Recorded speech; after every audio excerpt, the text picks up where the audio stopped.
Good morning, good evening, good afternoon, and remember, context is everything. Media Network founder and CEO John Michael is reading a textbook cover to cover. Today, we are on chapter 33, section 4, page 843. Almost there, folks. Stick with me just a little bit more. New content on the way. Section 4. The Soviet Union Rise and Fall of a Superpower. Setting the scene. We shall bury you. Soviet leader Nikolai Khrushchev told the West during the Cold War. He later explains that his statement was not a military threat, as many Westerners believed. Instead, he said, it was a reference to his belief that capitalism was doomed and that Soviet communism was the wave of the future. Khrushchev prediction did not come true. In fact, it was Soviet communism that was doomed. In the 1980s, the Soviet economy began to crumble. Efforts to reform led Soviet empire to disintegration. New heading.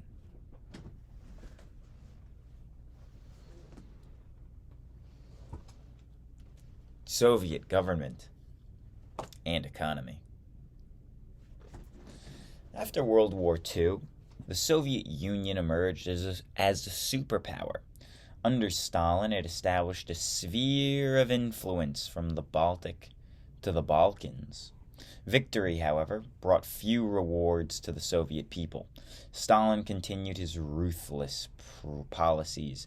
He filled slave labor camps with enemies of the state.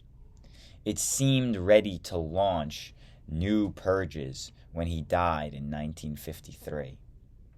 Stalin's successor, Nikolai Khrushchev, emerged as the new Soviet leader.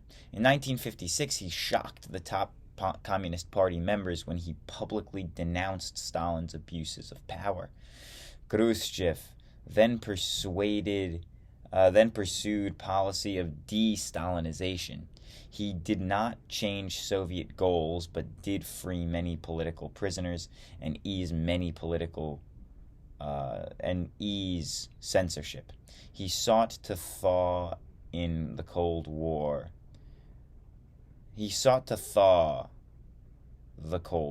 calling for peaceful coexistence in the West. The thaw had limits, though. When discontented Hungarians revolted against communist rule in 1956, Khrushchev sent tanks to smash the Hungarians. When critics at home grew too bold, he clamped down.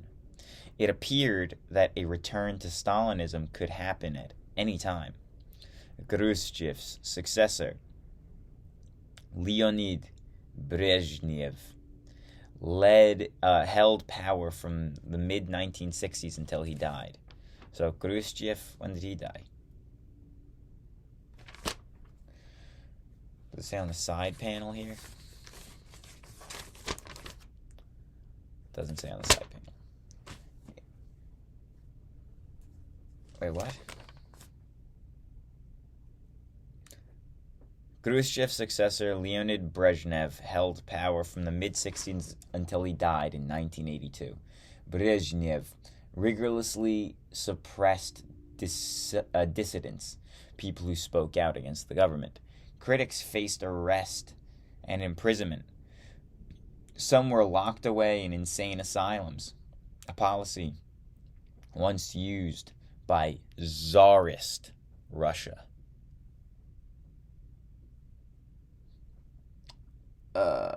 Some successors. After World War II, the Soviet Union had rebuilt its shattered industries using factories and equipment stripped from Germany. As in the 1930s, priority was given to industries such as steel, coal, and heavy machinery. The government also poured resources into weapons, science, and technology. In 1957, the Soviets launched Sputnik 1, the first artificial satellite into orbit. Sputnik was propaganda victory for the Soviet Union because it suggested technological superiority over the United States. The Soviets also claimed other successes. Citizens enjoyed benefits such as low rents, cheap bread, free health care, and daycare for children. Although wages were low and unemployment was almost non-existent. Failure of the command economy. In general, however, the Soviet economy was plagued by severe problems. Collectivized agriculture remained so unproductive that the Soviet Union frequently had to import grain to feed its people. Nor could the Soviet command economy match the free market economies of the West in producing consumer goods. Soviet shoes, suits, and television sets were far inferior to those made in the West, and luxuries like clothes, washers, and automobiles remained rare. People spent many hours of their lives waiting in line to buy food and other goods. Low output was a result of inefficiencies in central economic planning. A huge bureaucracy rather than supply and demand decided what to produce, how much, and for whom. Government planners in Moscow often had little knowledge of local conditions. Sometimes factories were forced to shut down because they needed supplies and they never arrived. At the local level, workers set out to meet production quotas, regardless of quality. Because workers had lifetime job security, they had little incentive to produce better quality goods. Foreign policy issues. New heading. Foreign policy issues. Stalin and his successors forcefully asserted Soviet control over Eastern Europe. In 1955, Khrushchev set up the Warsaw Pact, in theory to defend the communist bloc against NATO. In practice, it was used to suppress dissent in Eastern Europe, the developing world. Both the Soviet Union and the United States saw allies in the developing nations. One way to win and keep allies was to offer military and economic aid. At times, this policy turned local conflicts into Cold War confrontations. In two bitter wars, Soviet-backed governments in North Korea and North Vietnam battled against American-backed governments in South Korea and South Vietnam. What a mess that was. Rivalry with the United States. Soviet-American relations swung back and forth between confrontation and détente. In 1961, the building of the Berlin Wall increased Cold War tensions. A year later, Khrushchev tried to build nuclear missiles base in Cuba. That move triggered the dangerous Cuban Missile Crisis, which you will read about in a later chapter. The crisis brought the two superpowers to the brink of war. Brezhnev invested in huge military buildup. In the Brezhnev Doctrine, he asserted that the Soviet Union had the right to intervene militarily in any Warsaw Pact nation. At the same time, however, he also pursued détente and disarmament with the United States. Détente came to an abrupt end in 1979 after the Soviets invaded Afghanistan.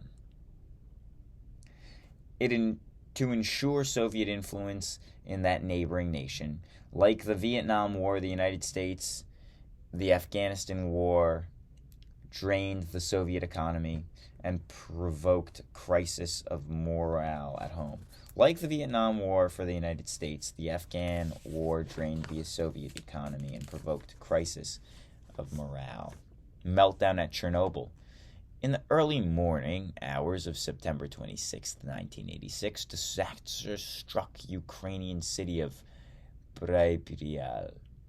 A full-scale nuclear meltdown had taken place in reactor number 4 of the Chernobyl nuclear power plant. The meltdown triggered a fire that released radiation-laden gas and dust particles.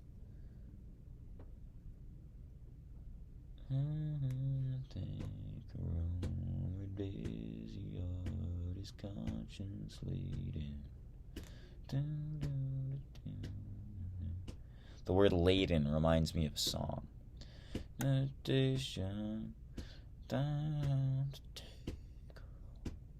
Countless civilians were contaminated by the radiation. These 2 children from Kiev, in 65 miles southeast of Chernobyl, are being tested for radiation levels. Now the Ukrainian, Belarus, and Russian unusually high number of children suffer from thyroid cancer, even children born after the accident. The once thriving city of Pripyat is now a ghost town. People living within 20-mile radius of the plant were evacuated immediately after the accident. The plant surrounding area is now fenced and is still unsafe for humans to live. Still, with nowhere else to go, hundreds of people have returned to their homes in Pripyat despite the danger of contamination. That was just a little side note. Collapse of the Soviet Empire. New heading. In 1985, an energetic new leader, Mikhail Gorbachev, came to power in the Soviet Union. As the war in Afghanistan dragged on, Gorbachev was eager to bring about reform. The changes he unloosed, however, soon spiraled out of control. The Gorbachev Revolution. In foreign policy, Gorbachev sought to end costly Cold War tensions. He renounced the Brezhnev Doctrine, signed arms control treaties with the United States, and eventually pulled Soviet troops out of Afghanistan. At home, Gorbachev launched two-pronged effort at reform. First, he called for glasnost, or openness. He ended censorship and encouraged people to openly discuss the country's problems. Second, he urged perestroika, which meant the restructuring of government and economy. He also hoped that he could boost efficiency by reducing the size and complexity of government and bureaucracy. He backed some free market ideas, including limited private enterprise, but he still wanted to keep the essence of communism. Gorbachev wanted the Soviet economy to produce more high-quality consumer goods. To achieve this goal, factory managers, instead of central planners, were made responsible for decisions. To increase food supplies, farmers were allowed more land on which to grow food that they could sell on the free market. Unexpected results. Gorbachev's reforms brought economic turmoil. Shortages grew worse and prices soared. Factories that could not survive without government help closed, leading to high unemployment. The reforms were denounced by old-line communists and bureaucrats whose Russian leader, Boris Yeltsin.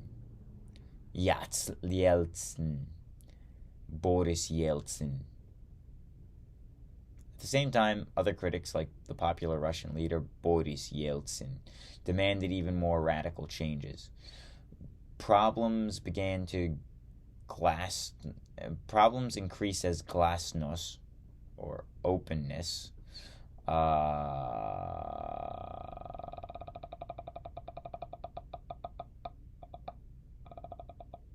Where am I?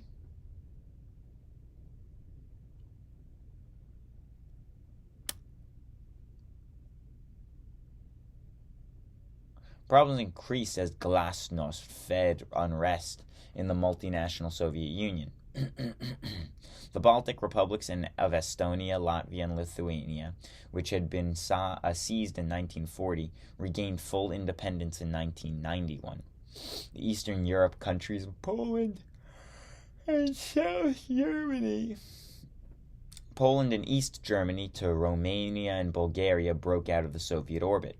In response, hardliners tried to overthrow Gorbachev and restore the old order.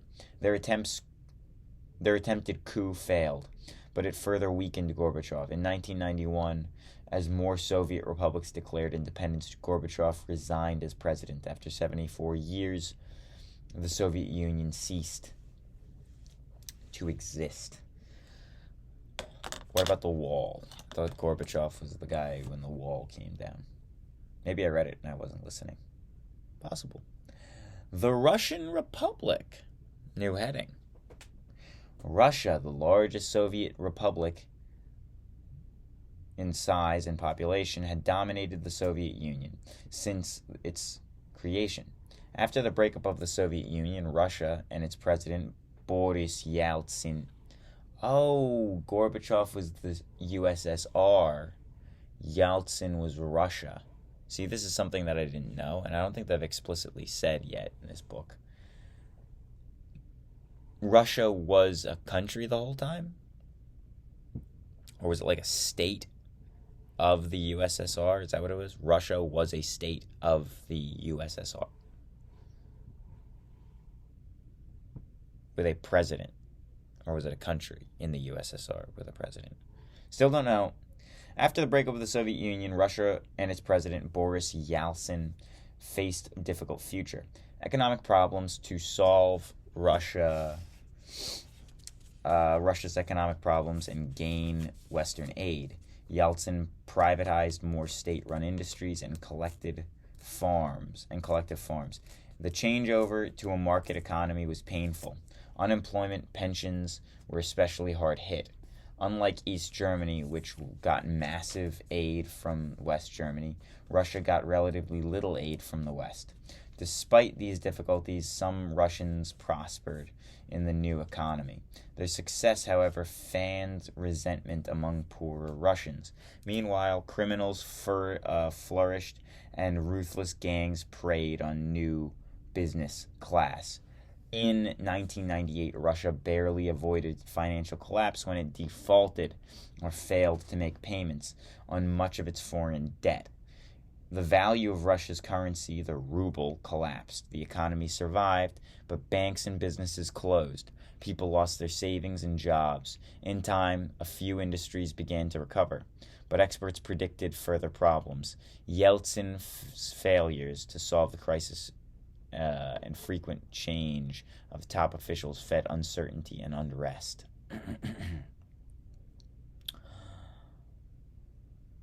Political problems. The Russian people approved new constitution in 1993, but with no democratic traditions, they faced difficult times ahead. Economic hardships contributed to political turmoil. Yeltsin clashed repeatedly with Russian parliament. Many members of parliament were former communists who wanted to turn the clock back. Others were former communists who wanted to turn the clock back. Others were extreme nationalists who rejected Western ideas and called for a revival of the Russian Empire. Even moderates were aligned with Yeltsin's failure. Even moderates were angered by Yeltsin's failure to curb corruption and improve the economy. A world-famous Russian novelist was highly critical of the government. Solzhenitsyn.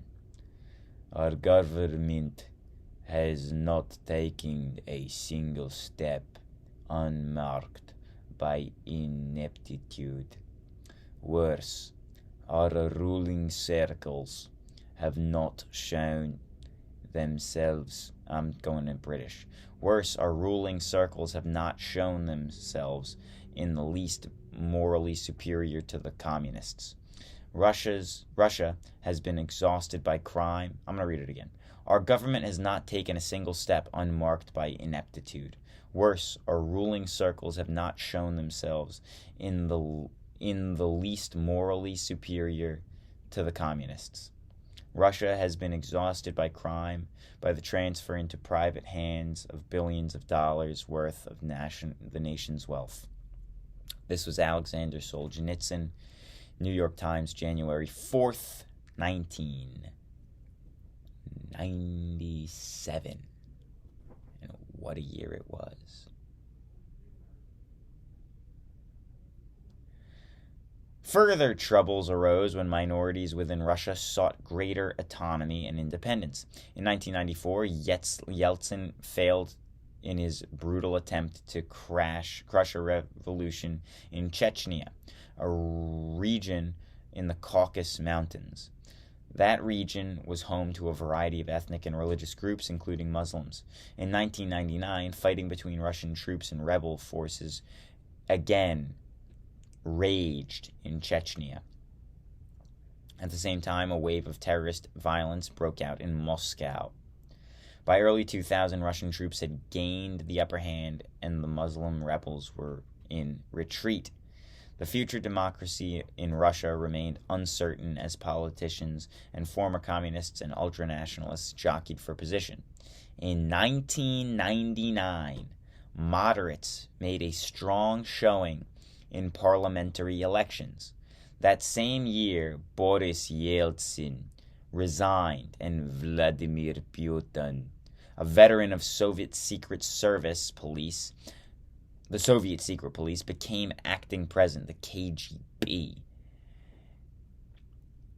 The presidential election of 2000, Putin was elected president through first free elections in Russian history. Even though Russia was no longer considered a superpower, it still exercised influence around the world. It retained a large military force and nuclear arsenal. Western nations hoped that Russia might work to resolve global problems. At times, relations between Russia and Eastern Europe were strained. Eastern European nations were alarmed when Russian nationalists urged Russia to reassert its power. Russia was unhappy when some of its former Warsaw Pact allies joined NATO. It saw such moves as a threat to its security. And finally, the other republics. Heading. And thank you, all 64 of you wonderful people. I appreciate your patronage, and I appreciate your viewership. If you're not a subscriber, I appreciate you too. It's free. Please subscribe. I'm going to do other things other than read textbooks. I'm almost done with this one. Other republics. Like Russia, the other former Soviet republics wanted to build stable governments and improve their economies. They too faced unrest, corruption, and political divisions. In some countries, authoritarian rulers gained power. Ethnic conflict erupted in republics with a mix of national groups. Other conflicts arose over border disputes. Armenia, for example, seized a piece of neighboring Azerbaijan, where many Americans lived. The Republic of Georgia survived a bloody civil war. Splinter Cell 1. Great game. These new nations endured hard times as they switched to market economies. With the help of the UN and the World Bank and the International Monetary Fund, the IMF, the new nations worked to increase trade with the rest of the world. The republics of Ukraine, Kazakhstan, and Belarus gave up the nuclear weapons on their soil in return for trading privileges and investments from the West.